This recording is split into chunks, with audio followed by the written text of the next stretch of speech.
Google bans crypto mining, Apple replaces Intel, and more cyber criminals.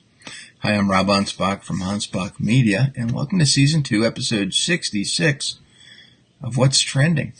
If you're just tuning in, what I do is I take some of the trending subjects found on Facebook and give you my spin, my take, my thoughts, my opinion. Now, a few of these that we're going to talk about, especially this first one, Google bans all crypto mining extensions from the Chrome store.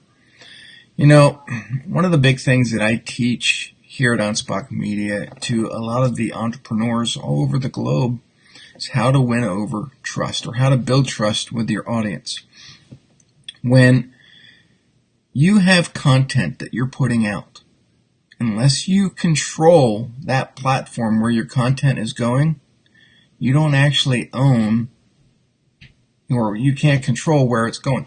So, you know, these phones, okay, they're great, but if your content is there and you can't control it, you know, how it's seen, what it's, you know, what the purpose of that content is, anytime someone pulls the plug, your content's gone. And see, that's what's happening now. Google, which owns YouTube, and they've already eliminated gun videos and how-to videos on gun manufacturing. Now they're coming in and pulling the extensions off of the Chrome store. And it says, as cryptojacking takes over the web, Google will put a stop to crypto mining extensions that prey on unsuspecting installers. You know, that sounds like it's protecting us, and it's great. But what it's also doing is those people who have legitimate business are being told that they can't do this anymore. They're being slapped on the wrist and said, go find another platform. And we are getting into this period of time in technology where platforms can now shut you down even if you've done nothing wrong. Even if you've been grouped together with all these other people, you could have a legitimate business. But because someone's already tainted the waters, so to say, or so to speak, you can be shut out of business. And you could have millions of dollars invested. Doesn't matter.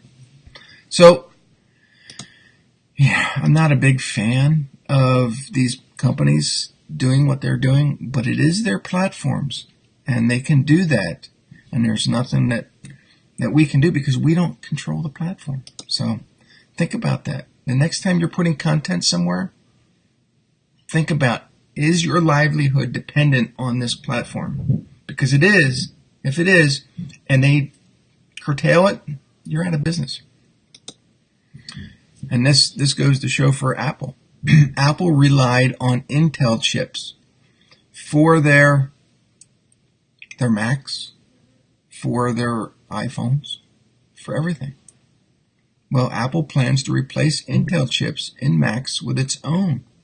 It says Apple Inc. is planning to use its own chips in Mac computers beginning as early as 2020, replacing processors from Intel Corp. Intel relied on Apple for all those years. In fact, you know, Intel's stock took off because Apple, you know, relied on them for these chips. Not anymore. Now Apple says, hey, we can do it better. So we'll see. But there again, you know, Intel doesn't control the platform.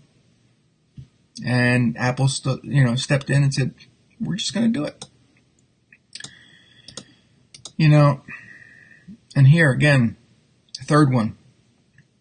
It says card data stolen from 5 million Saks and Lord and Taylor customers. A ring of cyber criminals tapped into cash registers at retail stores to obtain the card numbers, then offered them for sale. These department stores, you know, even though those cash registers were theirs, they didn't control the programs those cash registers ran on. So these criminals were able to take advantage of that loophole. So why do I share all this information? I mean, why do I share these trends? You know, I want to give you an insight on not only why certain things, such as these trends, show up, why they're shared, but how you as an entrepreneur can control some things, can use these trends to build trust, to learn from these trends, to know that, hey, I don't want to do business this way. Or I want to do business sort of like this, but in a different fashion. So I teach businesses how to build that trust that they have with their fans, friends, and followers. If you'd like to learn a little bit more about who I am, what I do, and how we do it, visit us at anspachmedia.com. Well, that's it for the show. Thanks for watching. Tune in for future episodes. And if you're seeing this on YouTube, make sure you subscribe. Hey, adios.